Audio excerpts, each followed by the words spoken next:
Hello, everyone. I hope that you're having a good day. I'm having a pretty good day so far, especially because I slept well. Did you sleep well? Huh? Did you have a good night's sleep?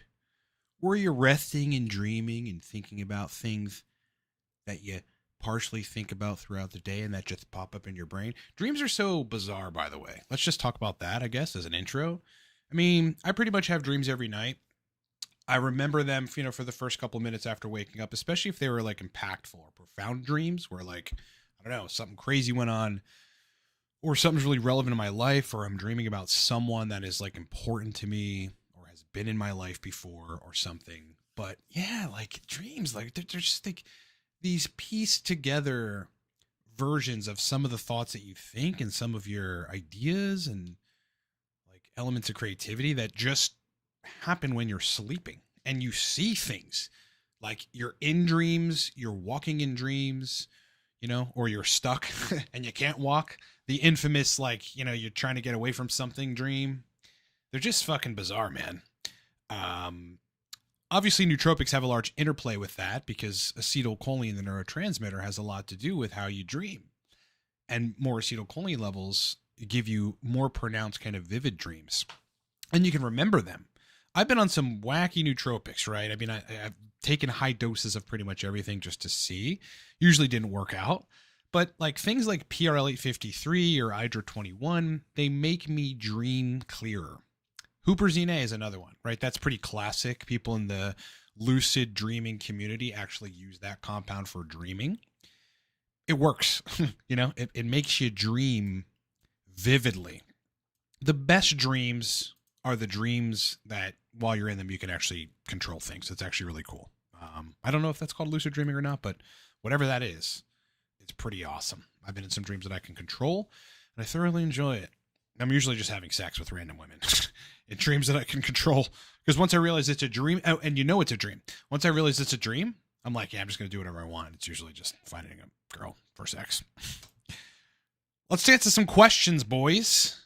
Why don't we just get to some questions? I think questions are probably a good idea for a live stream. A live stream that's mostly questions. You got questions? You got questions? Got them questions? Ask away. I'd love to answer them. Right here, live on air. All right, I got a question from John Doe, which says, watching from Russia, awesome. Cmax 1% and 1 gram of phenibut on board. Slightly headache, average state, no wow effects, no euphoria, no sociability, nothing. Why? I think that, first of all, I don't know what your dose of Cmax is, but 1 gram of phenibut is going to negate some of the major effects of other neurotransmitters that might be, or other nootropics that might be stimulant of certain neurotransmitters. But GABA, which is what you're essentially enhancing or binding to receptor-wise when you're taking phenibut, is an inhibitory neurotransmitter. So the whole action of inhibitory neurotransmitters is to stop the impulse of other neurotransmitters from firing, stop that cell firing. So your phenibut's probably eliminating the effect of some of these other compounds, namely the Cmax that you're taking. Not quite sure why you have a headache. If I took that much phenibut, I would be drowsy and I just feel completely not into it. Like just like wanting to sleep, and I wouldn't be able to really carry on a conversation. It's just, I don't like phenibut for that reason. Whoops. Let me just rearrange the chat here, guys. We'll put it in the bottom left. Awesome. Dieter Lesh is saying, Ryan, can't thank you enough. Genuinely express how deeply impactful your latest video. Oh, absolutely, man. Yeah, look, I started a channel, my other channel, just Ryan Michael Ballo, talking about business and entrepreneurship and life. And then I kind of wanted to change directions with it. And then I don't have time for it. I run this company. I run another company here in Pittsburgh. It's a little kind of a local company. And I don't have the time to manage, another channel. But I am full of critical distinctions about the world, right? Identifications that I made early on that have evolved over the years that I still continue to try to make about how the world works. I think, look, if your map of the world is more accurate compared to the world, like if it's close to being accurate to how the world is, you do better. That's it. The single biggest thing to success as a human being is, your map of the world is pretty close to how the world really is. It's people that's maps of the world are inaccurate compared to reality that end up not doing well because they have all these ideas about how things work and they're wrong. They're just inaccurate. So I really appreciate that. Dieter, on the last live stream, I think you said you were going to go for a year consultation. So if you're still doing that, or if you're serious, please email me at ryan@livecortex.com. I can get you a discount. If you want to do a year, I can get you a pretty big discount. So if you're serious, send me an email, ryan@livecortex.com, and let's get you going. Corey Block is saying, hey, Ryan, took one antihistamine and had terrible insomnia and intrusive thoughts. How would you withdraw? How would you withdraw from it? I mean, I'll ultimately just stop taking it. But yeah, antihistamines are pretty tricky. They're not just, H2 and H1 receptor antagonists. I mean, they are, but those receptors, like, they do seem to mediate like cardiac function, neurological function. I mean, they mediate like allergic reactions. They change mast cells. Some of them inhibit stomach acid production. So like there's a lot that antihistamines do. I have known men that there was no other cause for them to have erectile dysfunction but the antihistamine that they were taking. And the moment they got the antihistamine out of the picture, after some time passed, the erectile difficulties resolved. So, I mean, look, Claritin, etc., famotidine, these are useful compounds for certain situations, right? But they're not without side effects. These things can have side effects, and they often do. I feel really bad for the long COVID folks because those folks have aggressive mast cell activation. I had it myself and had to get it under control. And a lot of them, if they can't figure out how to repopulate the bifidobacteria species of their gut, which degrades histamine, they got to be taking antihistamines to feel even close to normal. And even then, so they're not quite feeling normal.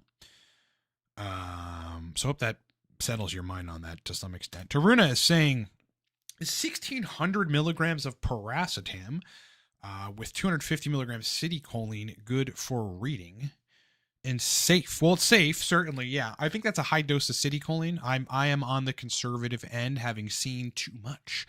I've seen too much, boys.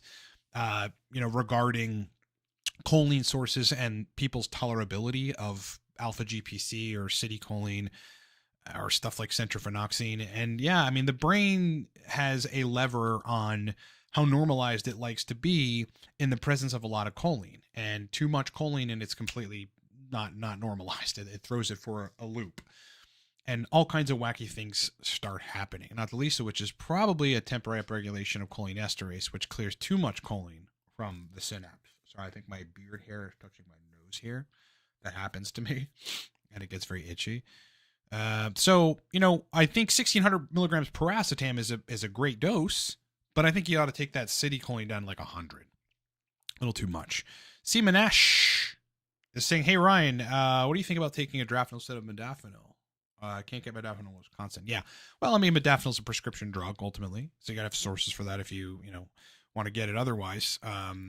So yeah, I think Adrafinil's fine. Yeah, I think when modafinil either isn't around or I run out of it or it's just hard to get or something, historically I've taken Adrafinil for days I want that modafinil-like effect. Adrafinil really just has to go through one more process to become modafinil, and then modafinil becomes our modafinil.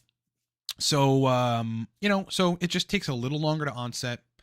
Your liver has to work a little bit harder to do that conversion to the active kind of metabolite of Adrafinil, but it's pretty potent nonetheless. I think the stuff is fine. I mean, top tier nootropic for sure. You have Adrafinil in your regimen. It's unlike most other nootropics in that you're going to notice it, bro. You're going to notice it. Dieter Lesch is saying, I need the more powerful of the two and to feel wired of the two, keeping in mind dopamine-centric and non-serotonin responsive uridine monophosphate versus. So this is an age-old question. There is big differences between uridine monophosphate and triacetyluridine, even though triacetyluridine is kind of just the bioavailable, like faster onsetting, easily absorbable version of uridine. In that triacetyluridine, first of all, it requires a lot lower doses of it, 25 to 75 milligrams, but it improves memory more. It's more like a classical nootropic in that regard, whereas uridine is like very oddly stimulating. It's just like you just feel like I wouldn't call it the Adderall state, but it's more like Uridine is like you feel kind of limitless. If you just feel like you're motivated to do stuff, you almost are too motivated. It's like you have the inhibition of like limiting thoughts, and your brain is able to just do what you want it to do, similar to how alcohol is, but you don't have any alcohol buzz. It's really crazy how Uridine feels. The more powerful the two would be Uridine for sure. We'll email you when I got my UAE Corp registered. Can process it through the Dubai Corp account. We'll keep in contact. Okay, great. Awesome, man. Let me know.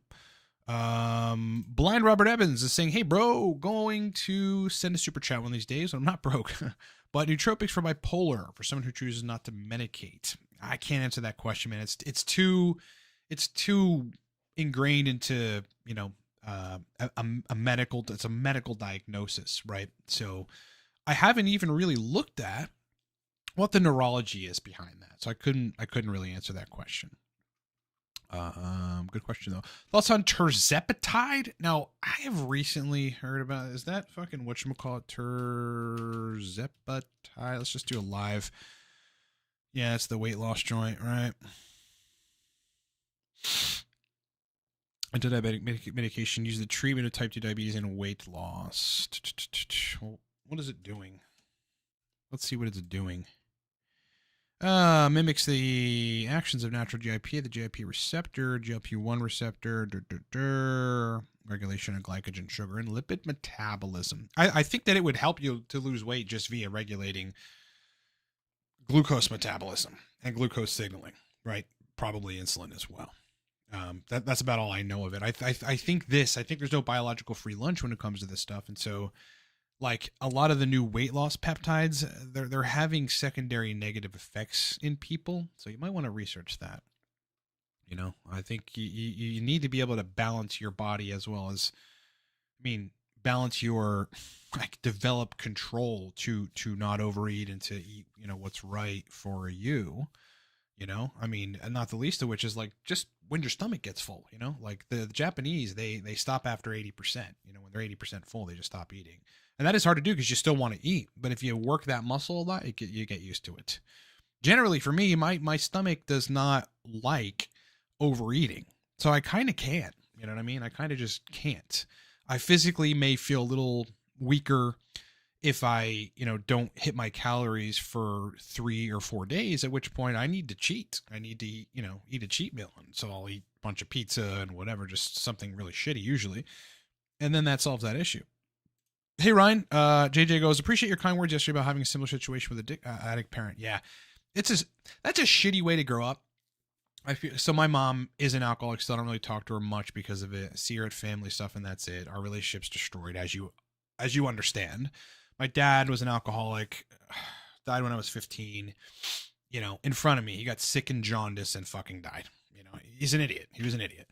And, I feel like one thing I've been really passionate about because of that I'm sure resonates with some of you who've had alcoholic parents, is that if you have a kid, you have a great responsibility, not just to take care of them. Okay. That's the fucking basics. But to nurture their psychology so that they don't grow up like with confidence issues or with insecurities or with fucked up things that carry on into their relationships with women or men, depending on the sex of the person. And I think people don't take that seriously. As we all know, there's a lot of people having kids that shouldn't have fucking kids. They just shouldn't. Secondary part of the question, is there any way to use 9-ABC or bromocrine concurrently with Adderall to prevent tolerance? Yes, but you run the risk of blood pressure issues, particularly high blood pressure. I would not do that. I don't think I don't think it would be terribly unsafe to do so. And yeah, you would kind of push toward having less of a tolerance to Adderall. However, 9-MeO-BC in and of itself with bromocrine is very powerful. I'm not sure that you would need it, but yeah, there's a way to prevent Adderall tolerance. So what I would do is stop taking the Adderall for a couple of days, run 9-MeO-BC, not necessarily bromocrine, and then you'd probably have a mild reset of that tolerance in that period. The longer you go dosing 9-MeO-BC without Adderall in the picture, probably the better the change in tolerance is going to be. Stephen Craig Bryan is saying, what do you think is the best adaptogen combination? I mean, something simple like rhodiola plus bromantane. Bromantane's an adaptogen, but it's a synthetic adaptogen. So it's, it's more powerful. It's made to be more powerful than those that can be found in nature, like ashwagandha, which is also pretty good, as long as it jives well with your sexual function. Blind Robert Evans saying something to do with sodium ion channels or something. Interesting. Sodium ion channels in your brain. That's a tricky one. Joe Isaac saying, hey, Ryan, what would you recommend for dosage for P5P to avoid neuropathy? 50 milligrams to start with 100. 50 to 100. You're going to have to see where you fall.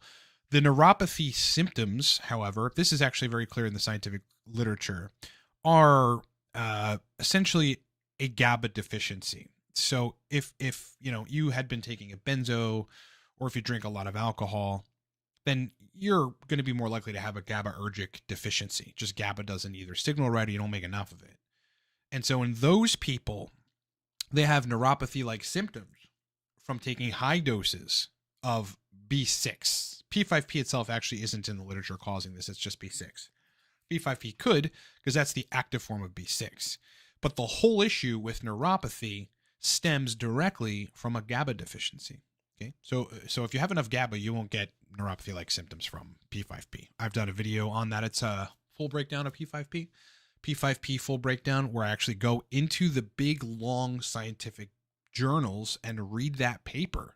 There's actually multiple papers. It's a GABA problem, not a P5P problem. Corey Block says, yeah, sadly, I'm one of those long COVID guys. MCAS sucks for sure. Allegra, try to sleep in an hour, feel stimulated and weird intrusive thoughts.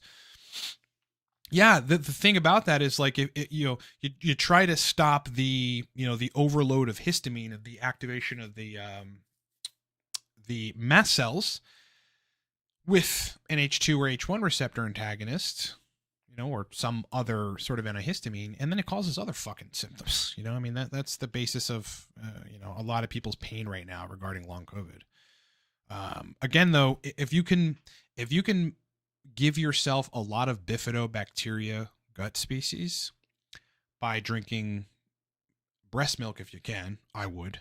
If I could get fucking actual breast milk in the midst of my long COVID, which was like late 2021, I would have done it.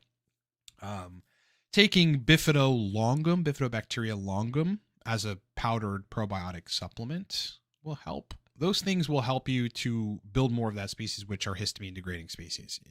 You got to look at probiotics and determine which ones are histamine degrading and take those and or build more of those. It's mostly the bifido species.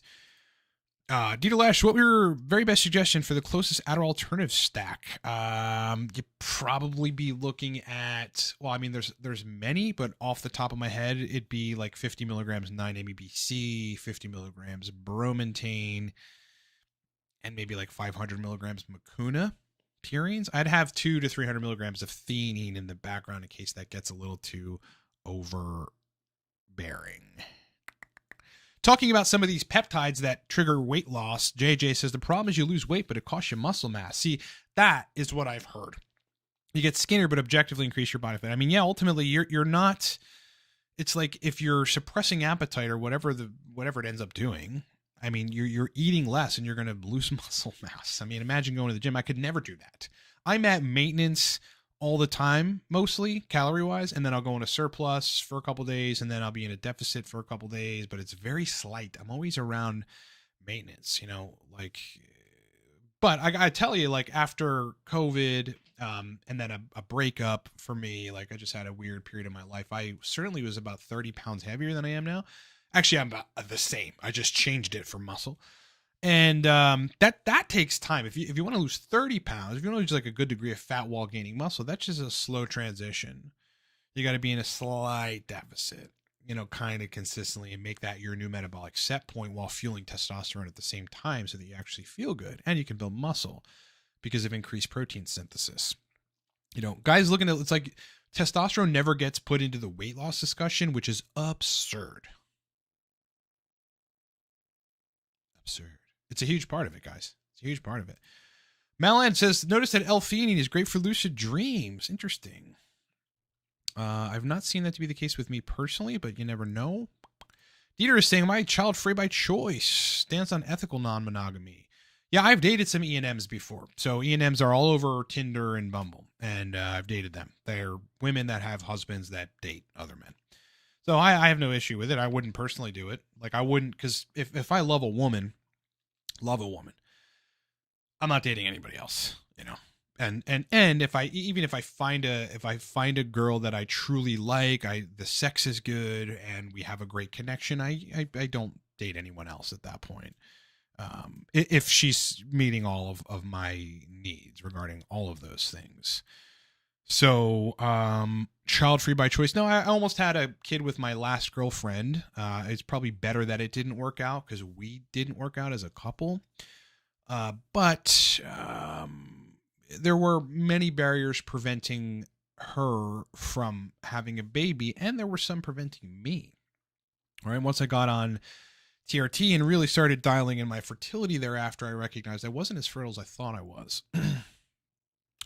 Unsol is saying nootropics for reading, understanding, learning, problem solving. Yeah, be looking at the racetams. You know, I'd start with piracetam, 2 grams or so, 100 milligrams alpha GPC. Then kind of work your way into aniracetam and oxiracetam. You know, those are really what you'd be looking at for problem solving, reading, comprehension. Lastly, what is it? Not phenylpiracetam, pramiracetam is another racetam that's pretty good for studying. JJ with this $10 super chat. Thank you, brother. Really appreciate it. And you're welcome. Thanks for the question. I appreciate your questions. Appreciate the fact that you're here on a Saturday morning, taking your time to ask questions and be here with the rest of us. Corey Block is saying, I'd imagine the side effects of antihistamines are from blocking H1 and the extra histamine still binding to other receptors, H2 and H3. Potentially. Yeah, potentially. Yeah. I don't know. I've not looked into it enough to know what the side effects are, but antihistamines, like the histaminergic receptors interact with all kinds of systems, especially your heart. So, you know, I mean, people typically have like heart palpitations or weird cardiac symptoms that aren't life-threatening, but that are weird when they take antihistamines, you know, or when they take them at excessive quantities. Like the long COVID folks, you know, because they don't have other strategies. They just don't know what to do. They're taking a lot of antihistamines and getting additional symptoms. People that take antihistamines like famotidine for stomach acid to prevent stomach acid secretion end up with other weird symptoms, you know, because the H2 receptors, these things control a lot. I'm not necessarily sure that the histamine is binding to other receptors. I think blocking, you know, your predominant histamine receptors has side effects. I'm quite sure that it does. Joe Isaac is saying, you should raise awareness on Lucas. This guy said take P5P and Mucuna for dopamine and lowering prolactin. On the other hand, his last video said P5P and Mucuna are dangerous. Yeah, I mean, I've already talked about that at large scale. I used to be friends with Lucas until he turned very, very weird and started to focus. It's like he got on YouTube and it's like he seems like a very snaky. He's like focusing only on revenue and growth, and he's being like very what's the word, like I don't want to call it evasive, but he's being like spammy and shit. Like he says things for shock value. And look, to a degree, you know, your YouTube video titles must be alluring, but they can't be false. You know, you can't be saying things that aren't true. And you know, Lucas has pushed the idea that P5P is dangerous and that Mucuna is dangerous, and none of that is true. He's not talked about deep in the scientific literature. People conflate Mucuna with pharmaceutical L-Dopa, which is like, I don't know. I mean, it's like comparing some skinny dude to fucking Brock Lesnar. These are not the same thing. Anyway, but yeah, people are going to eventually learn. You know, people are going to eventually learn he's a smart guy. But sometimes he's full of shit, and I just don't understand why, because he's fucking smart. But maybe he's just trying to promote his channel. Who knows? Corey said, my cardiologist said I had inappropriate sinus tachycardia and shrugged his shoulders as to what to do. Your heart rate is just higher now. Yeah. Due to allergies. Yeah, that's part of long COVID. That's part of what SARS-CoV-2 does to you. Really, the spike. The spike is the real fucking issue. JJ is saying that the problem with ethical non-monogamy is now women are nothing more than a fleeting dopamine hit, another dopamine hit. Yeah, I guess. Who knows? I don't know. The weird thing that I ran into, so I dated a girl very briefly who was an E&M, who had a husband. And most of these people are liberals, by the way. You'll never find a conservative that's like that. And she would bring like the issues with her husband into like our situationship. All we did was date and have sex. We would go to dinner and have sex. You know what I mean? Like that's all we really did. But you know, like if her husband was being like a dick that day, she would be a dick to me. And I realized it. I'm like, I can't do that. So there are issues with dating E&Ms for sure. It's, you know, I mean, think about it. It's kind of deranged, right? They're deranged as it is. They have a fucking husband and they're having sex with other men. Come on. Blind Robert Evans is saying best compounds for boosting pituitary output without HRT. Fedosia agrestis would be one. HCG is a kind of a medicine. You're really not enhancing pituitary output. You're enhancing what the pituitary would do in the testicles. Same thing with like RFSH or HMG. Those would trigger spermatogenesis, you know, predominantly by acting as FSH replacement. Otherwise, I mean, the only available peptides that are pretty good for that are kisspeptin, and you got to high dose it. You got to, because it's not very effective, kisspeptin. So yeah, that's really what I'd be looking at. Other than that, not a whole lot. I mean, I know forskolin, which is a kind of a nootropic chemical, will make you make more antidiuretic hormone, which is in the anterior part of the pituitary, I believe. So that may enhance other pituitary functions. Dieter Lesch bumped into Elon Musk's dad at a large mall in Pretoria. Interesting. Unsuitable saying, what's your take on synthetic caffeine versus caffeine extract from natural sources? From what I can tell, there's no difference. You mean taking caffeine powder versus drinking coffee? Coffee has a bunch of other chemicals in it, mainly diterpenes and some other anti-inflammatory molecules. So, you know, there's a difference. I think the dose translation is also different.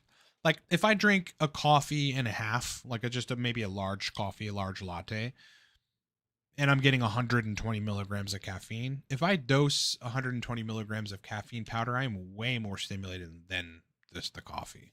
Yeah, I'm actually not on caffeine anymore, and that's going to be a topic for a video to come. I've taken another caffeine break. I do that, I don't know, once a year and 6 months. I just break. And my body goes through a reset, 2-3 days of a headache, you know, feeling kind of shitty. And then I end up feeling better. It's just a habit, like, but after a long enough break, I want to bring the caffeine in and it rocks for a while, but then I want to take it back out, reset. I kind of think caffeine cycling is important, but I go long durations of each. Corey Block, try quercetin. Yeah, that's one of the recommended things. Quercetin wasn't very effective. I mean, it stabilizes mast cells, but you got a lot more going on than just that. And it's not that effective, you know, frankly, at doing that.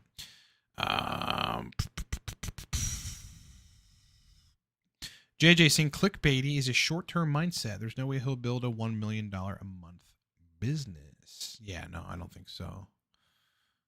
That's hard to do in the supplement industry. And consulting depends on what you do. I mean, I've had some pretty fucking big months, but because of obviously Torque and Cortex, but consulting, like I had a guy do a year and then 3 guys do 3 months. That was a $50,000 or $60,000 month for us. It was last April, I think. Crazy. Lucas copies me. Well, I taught Lucas a lot about everything. I gave him significant advice about, you know, YouTube before he started his channel. And then he went out and thought he was like the shit and started fucking bullshitting and whatever. Michael Diaz, are Rastams ever coming back? Yeah, they've been back. It's just that Nootropic Depot stopped moving them and NootropicSource.com basically took over. Talking about girls again and E&Ms and FWBs. With an E&M, the main guy, be the main guy, and then just have 2 or 3 friends with benefits on the side. No dating or emotions, just bedroom fun. You'd be absolutely emotionally exclusive and physically open with your main lady. Yeah, I mean, maybe you can make it work. Make it work. As I said, I'm a one-woman man if I really like the woman, and if she, you know, if she's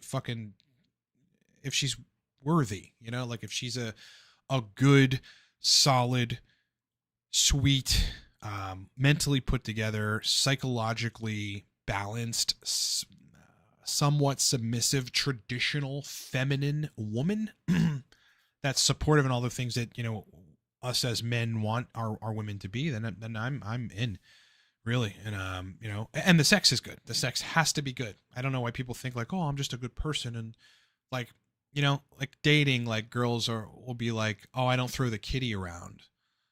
Okay. There are men, top tier men usually, that gauge whether or not they're going to date you on the second date or third date based on if there's physical chemistry. That's a very important thing. And so if a guy doesn't see that or can't feel that, if you're withholding it as a woman because you have some ideological barrier that's preventing you from getting pleasure, like if, then a guy's not going to want to date you on a second or third date. You got to really look at yourself when ideology instead of the necessity or the desire for pleasure is driving whether or not you'll be sexually open with a person. It's bizarre.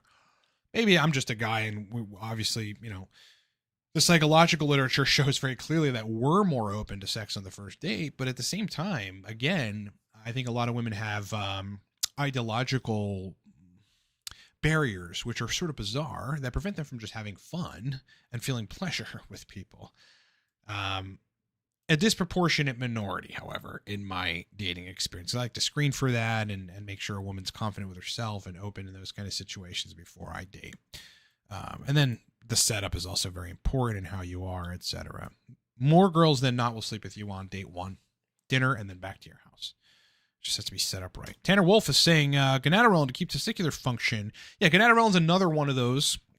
It's like a GnRH receptor agonist, or helps you build more gonadotropin releasing hormone, and they're effective. Again, just not to the extent in terms of testosterone production and intratesticular microenvironment as like HCG, HMG, RFSH, things like that. So I think it's okay. You probably have to high dose it though. Dieter Lesh is saying most scalable, most profitable business or monetization model you have seen. I have seen personally. I mean, software, obviously, good software. The guys who I'm not going to remember their name. I mean, Jason and David Heinemeier Hansen, I believe. They started. They wrote the book Rework about kind of remote working, and they built a very scalable, software that's essentially a productivity software. That's huge money right there. So software really seems to be it. Definitely. I think consulting is very scalable to an extent. It's scalable until you can't handle any more clients, but it's also very profitable. Can be. Tomas is saying, Paracetam plus CDP choline, and I feel amazing for 1 to 2 weeks, and I feel nothing. Any thoughts? You probably just got to cycle off. The racetams come with tolerance. I don't know how to explain it. I have ideas, but I think that the brain reorganizes in response to this optimized cholinergic system. You activate all these different pathways that acetylcholine is prevalent in. Well, then you have, homeostatic feedback regulatory responses that try to effectively downregulate that response. And that's super unscientific, but that's essentially what happens. HMG compared to HCG, you end up with more spermatogenesis when you take HMG versus HCG. I haven't used HMG yet. I'm probably going to get some recombinant FSH in soon. Maybe HMG, we'll see. But so HCG keeps the testicles functional only as a byproduct of creating intratesticular testosterone, which then induces spermatogenesis. So, that it's not directly causing spermatogenesis, whereas HMG and FSH will directly cause spermatogenesis. That's the difference. Trey saying taking 200 milligrams theanine now gives me a headache and anxiety and anger. I've not seen that before. I mean, it raises dopamine mildly. I would wager it's interacting with your neurotransmitter situation right now. I remember, working with you, talking with you some time ago, and you had been taking some stuff that could potentially have changed your brain in a way which makes theanine do this. It's very difficult to say. Headache though, I mean, it could be changing blood pressure. Yeah, gotta look into what else it does and how that's interacting with you. Taruna's saying, I used to consume 500 to 1500 milligrams citicoline. That is a lot. Yeah, I'd have brain fog from that and be tired and lethargic, and most other people would. Yeah, information products, I agree. Dita Lesh saying, do you have bulk discounts for Torque and Cortex? Say half a year, full year supply, shipping to South Africa isn't feasible.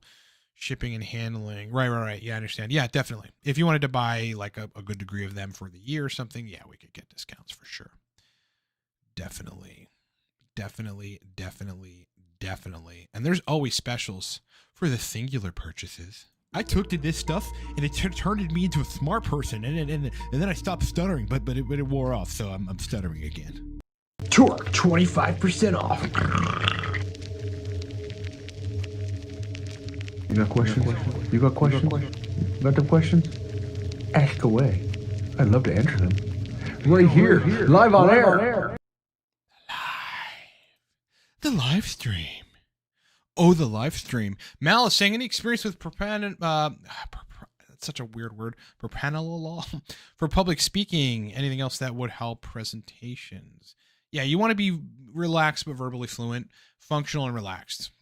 So, I mean, any stimulant or nootropic that's going to hit the excitatory neurotransmitters like acetylcholine and like dopamine is going to help you on the speed of processing front, so that your brain is working faster to be more verbally fluent. But as far as relaxation goes, you need that too. So low dose ashwagandha, low dose L-theanine, low dose picamilin would be useful. I've seen many people get away with phenylpiracetam plus phenibut. I don't like phenibut as a compound because it comes with withdrawals, and it's so aggressive in what it does. But that could be helpful for temporary situations. Joe is saying, for severe dopamine issues, do you first recommend 9-MeBC or start with Mucuna P5P?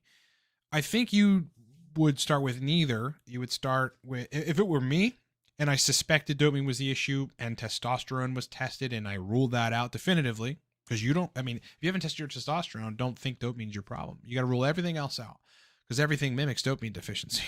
Everything's going to make you demotivated if it's fucked up. The lack of testosterone is going to make you demotivated if that's jacked up. So, a crappy diet is going to make you feel demotivated if that's jacked up. So rule all those other things out. But if you're sure it's dopamine, and the only way you can really tell is, number one, you ruled everything out. And number two, you take cabergoline, which is a D2 receptor agonist. If that resolves your issues temporarily, well, then dopamine's a major part of it. But if it does nothing for you in that regard, dopamine's not your issue, man. Never tried tyrosine for thyroid. Oh, we got some other South Africans. Pretty cool, bro. What's the weather like over there right now? Kind of curious. Because it's cold here. Buddies, it's real cold. Just a little reminder to you guys, when you hit the like button, actually makes a real big difference on the channel, okay? So if you would, just take a little bit of time out of your fucking day and hit the goddamn like button. You got questions? You got questions? Got them questions? Ask away. I'd love to answer them. Right here, live on air. After all, that's what the live stream's for. Oh, ClickFunnels is a good example. Yep. I can't believe someone hasn't built anything better than ClickFunnels yet. I mean, people are trying, but. Nidalesh, thoughts on 2 caps Cortex, 2 caps Torque, uridium monophosphate, and a DRI.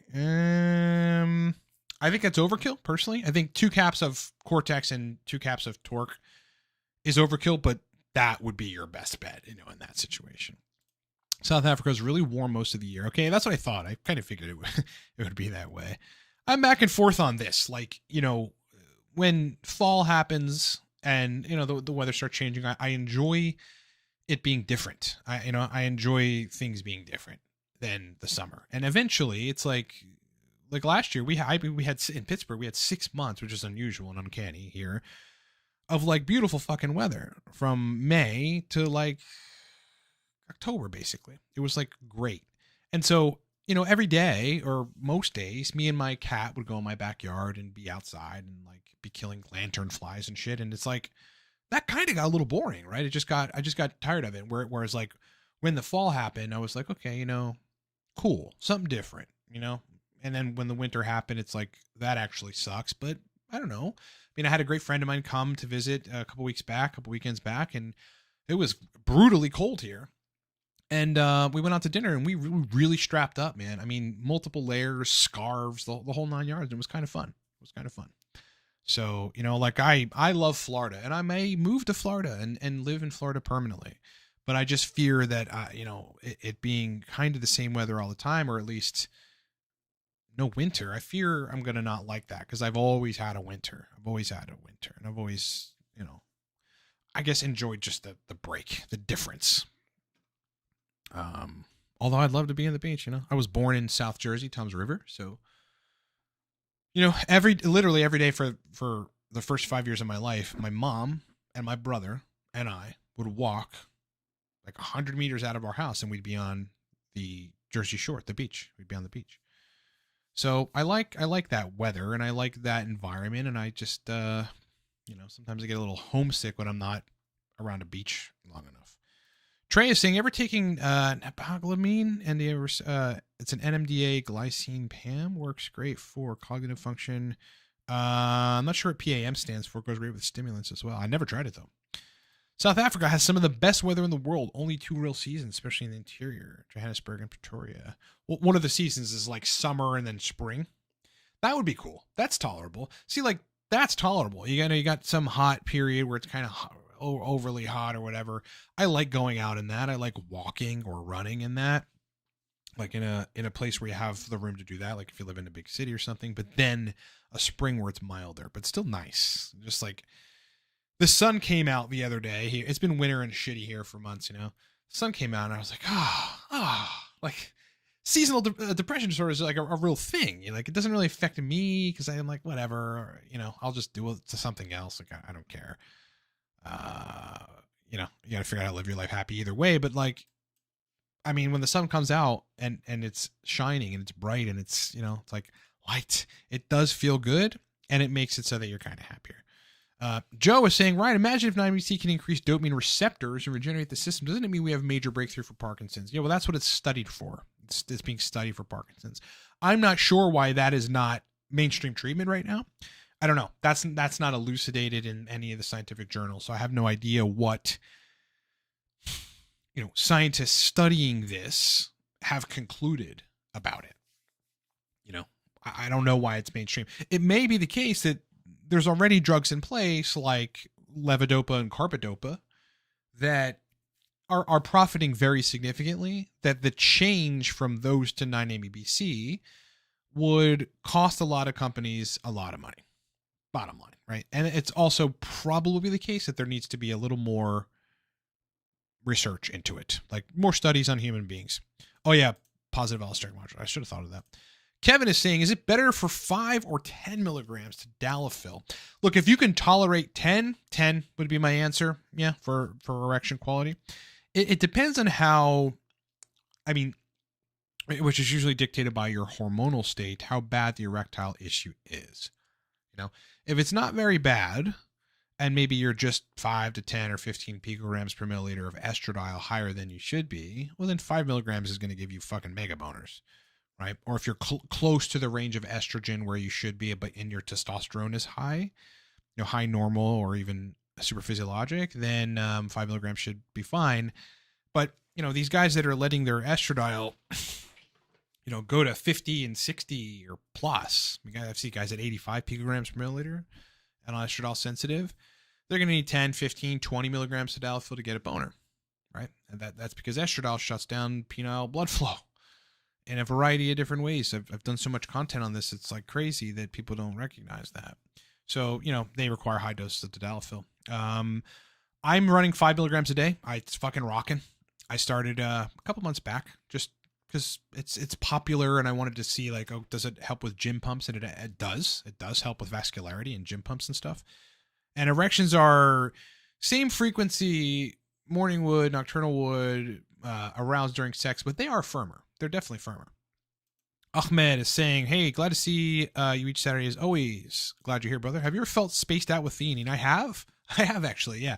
If I've taken too much of it when I didn't need it, then I felt the spaced out feeling. Yeah, I'm not sure what I attributed that to when it happened. It was many years ago. But there was a period where I had done some bad experiments and kind of somewhat messed up neurochemistry for a brief period. I was also very anxious too. And I had to dose like a gram of theanine and it worked great. I just felt normal and perfect. But then when that resolved, too much theanine made me feel spacey.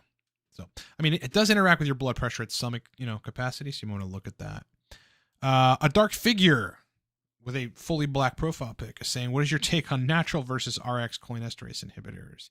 Well, I mean, the natural ones, the thing is that huperzine A or Huperzia serrata, it's a Chinese club moss, that is as powerful as like galantamine, which is an RX cholinesterase inhibitor.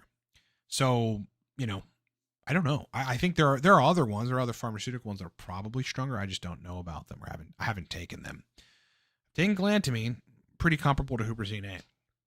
JJ is saying, I'm moving from NYC to South Florida because I love seasons. So I'm moving somewhere which skips the shitty seasons. Absolutely. I mean, yeah, there's a benefit to being in Florida.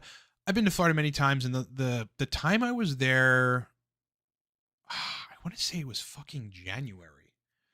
And there were 70-degree days, 70-degree days. And me and my girlfriend at the time were out in the sun, hanging out, having cocktails and shit at 1 p.m., which is not a good idea. But that's the weather. It's the weather down there.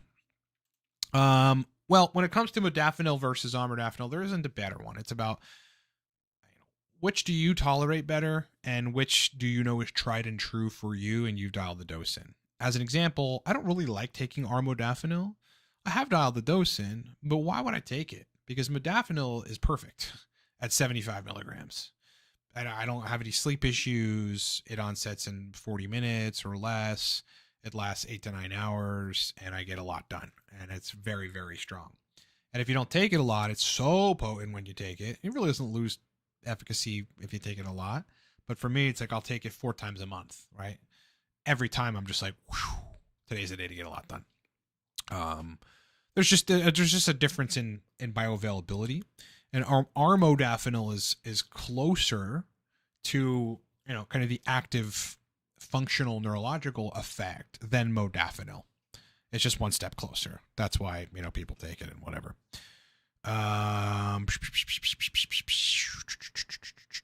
Northeast too. Yeah, I mean Florida is a target. Is Panax stackable with Alcar? Yes, definitely. Should be pretty effective. I've done it before. I just can't really remember. I have a book of experiments that I'm sure I have a response on how that was.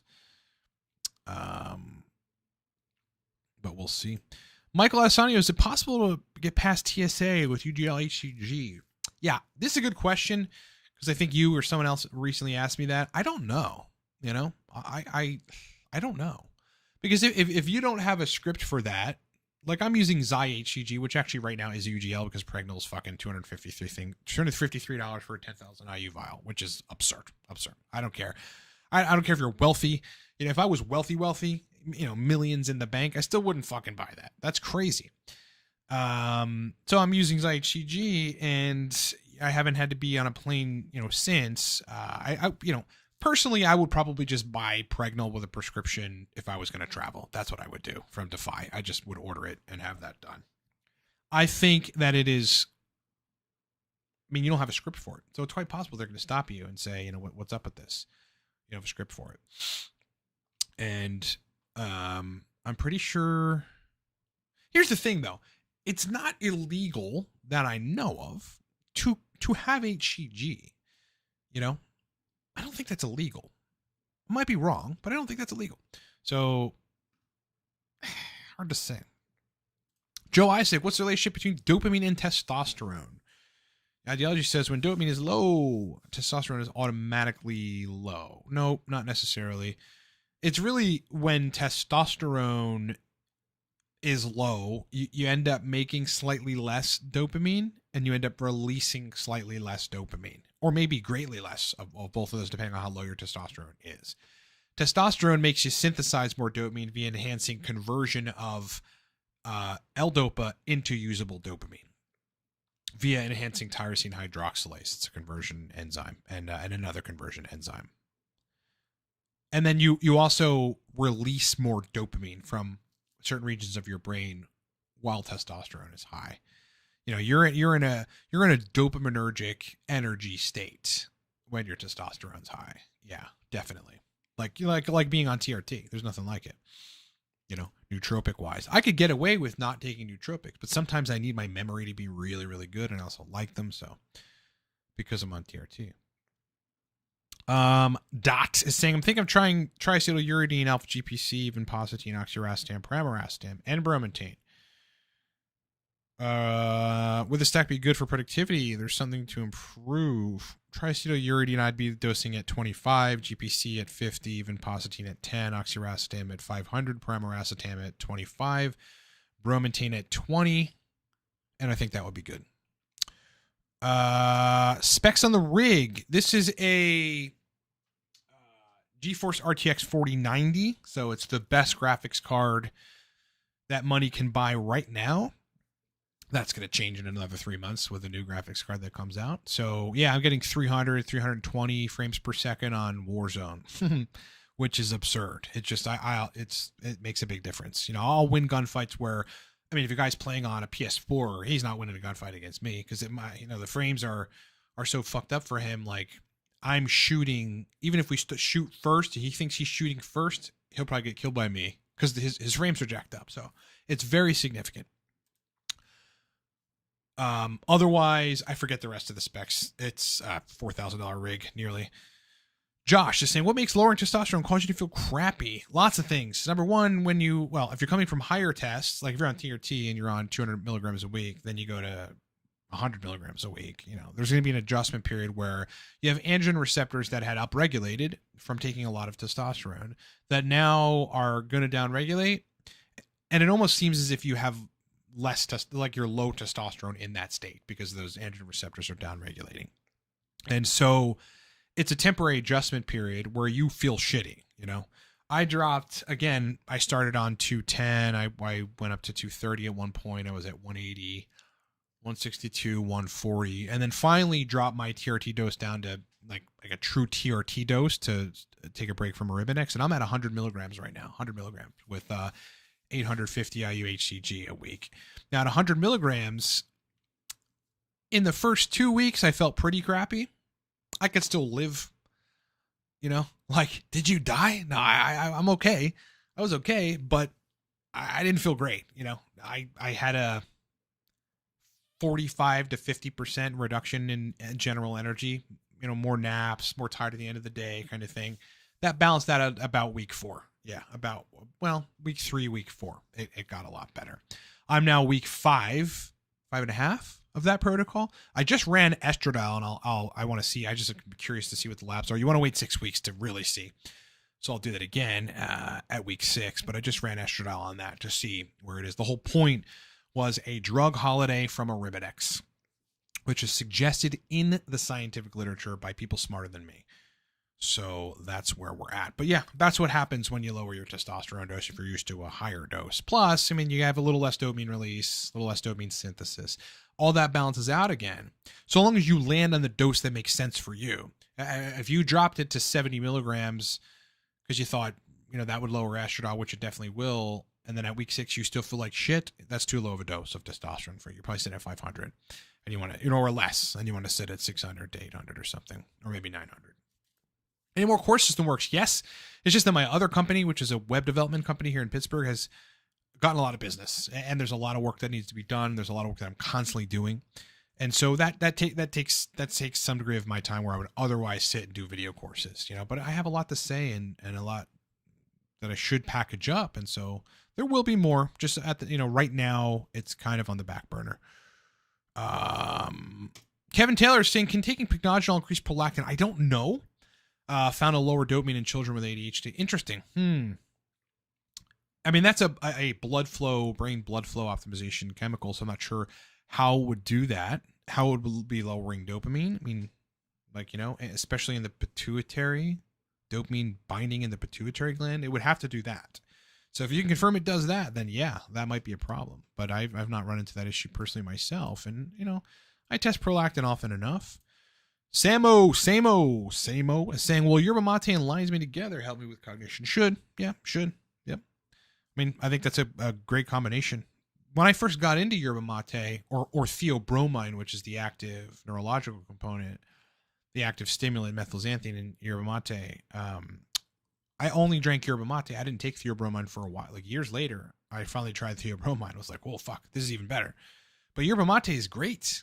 I would get this drink. It was like in a Snapple bottle, it looked like. It was like one of those Snapple bottles. That was a yerba mate drink. I'm drinking it. I'm like sitting working, like, dude, I'm alive. I feel great. That stuff is good. Really good. Dieter is saying, any other non-ingestible or non-injectable biohacking methods you found useful? Oh, cold plunge, sauna, Wim Hof method. Well, breathing for sure. At nighttime, I've been doing this breathing thing where, I control my breathing. I take a lot of deep breaths. I take sort of pulsatile out breaths, like they're like almost like you're in fucking labor. And I forget exactly where I learned that it has a profound effect on calming down your brain, but it does. And here's the real tricky thing. You don't know how crappy your breathing is until you do breathing exercises. And then you do breathing exercises for 10, 15 minutes. And then you're suddenly breathing like that on your own. You're breathing more on your own. And you go, then you realize, like, typically when you breathe, you're not breathing that deeply or that patterned. I'll do these breathing exercises, and then I'm in that same, with a pattern of breathing, and then automatically I start breathing like that for the next 20, 30 minutes. It's bizarre. It's crazy. It's like you're training your body, and then your body just does it, almost like it needs to do it. Jordan Gita with the big $20 super chat. Appreciate it, my brother. That's a big deal, man. You guys can super chat if you want to, or you can freeload if you want to, but I'm not going to give your stuff as much attention. Jordan is saying lifetime chronic sinusitis. Had a lot of relief using bifidobacterium. Interesting. Neem and other anti-inflammatory subs like berberine, curcumin, quercetin, etc. ENT made me take, so ear, nose, and throat doctor made me take antibiotics, making it worse. The chronic sinusitis. Interesting. Here's the thing about that kind of stuff. The sinuses are fragile and react to gastric contents going into your airways and your larynx. Okay. So I don't know if you have a globus sensation where it feels like there's something mild caught in your throat all the time, or you have constant throat clearing, or you have what seems like some of your snot is like in your throat. That's basically larynx reflux of not acidic contents, but like other gastric contents like pepsin. And so when you have that and you don't know it, like you don't know that you're actually refluxing not acidic contents, but again, other gastric contents into your larynx area, that causes sinusitis and other sinus issues. So you might want to look into whether or not that is the root cause. And, you know, it's difficult to say how you would, if you have any of those symptoms that, like, you know, you're clearing your throat a lot, or you have a lot of snot there, or kind of feels like you maybe have something mildly irritating your throat and you can't figure out why, you're maybe coughing and you don't smoke and you're trying to figure out why the hell that is, you could have LPR or laryngopharyngeal reflux. That will cause sinus problems. And it would make sense that using bifido, you know, and neem would help that, because the neem is an herbal antimicrobial, right, for all intents and purposes. So it's going to kill or reduce species of certain gut bacteria, probably in this case small intestine bacteria that shouldn't be there, or that's overgrown, that's causing, you know, methane gas to push contents up and make you not digest your food well. So yes, COVID will probably make these things worse. There are people that have newly diagnosed reflux from COVID. They're all over the long COVID subreddit, which is reddit.com/r/COVID long haulers, I believe. So that could cause that too. But yeah, you really want to look at the gut connection to what's happening in your sinuses. Okay. Because significantly and over again, I see people that, like, they've never looked at that connection and they think they just have sinus issues. They're like, well, okay, well, where does that come from? Oh, pollen or something? Well, maybe it exacerbates it. But your guts and, you know, the reflux of contents that aren't necessarily acidic, so you don't have esophageal reflux. This can happen. It's called silent reflux. and it causes you to have sinus issues. So I would look into that being the cause of your issue.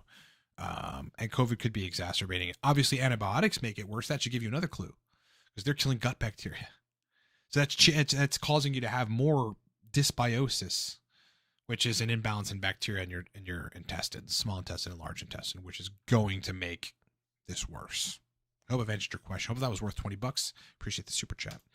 SNC Nutrition with a $5 super chat. Best time to take phosphatidylserine, 7-8 p.m. Yeah, because that's, cortisol lowering. I believe. Yeah, I would be taking it at 6 p.m. AOD 964. What the hell is that? Let me just quick Google that. AOD 964. 9604. Synthetic lipolytic domain. It's a domain of growth hormone. Has been studied for its metabolic actions in obese Zucker rats. Zucker rats? I just picture rats with fucking Zuck's face on them. The result in the study, blah, blah, blah, blah, blah. I don't know. I honestly don't know about that stuff. Some sort of analog of growth hormone, or of the lipolytic domain of growth hormone. I've not heard of it. I've not messed with it. Couldn't really tell you. But yeah, I'd say phosphatidylserine 6 p.m. is the best time to take that. Trey is saying, do I get full ground and full body sunlight daily? Nope, I don't. I probably should, but if I'm being honest with you, I do not. Not in the winter. In the summer, every day, unless it's raining. SNC Nutrition is saying, for sinus, quercetin, vitamin C, vitamin stinging nettle, no dairy, no sugar. Yeah, that seems to help. A lot of those are modulating gut function, like no dairy, no sugar. Nasal flush with xylitol. Warm water with hydrogen peroxide. That's been effective for people that I know. Hydrogen peroxide. I know a guy who, how does he do it? He takes peroxide and he makes a mist out of it and he breathes it. And the guy never gets sick. Doesn't have any nasal problems and never gets sick. I'm not telling you to do that, but these are the kind of things you learn when you talk to people about their health all the time. Disproportionately, more than anything else you talk about. I'm the guy at the bar that wants to talk about, neurology and shit. I don't go to the bar anymore. I'm just saying. Nita Lesh is saying affirmations, identity shifting, and visualization. Yeah, I think all that's great.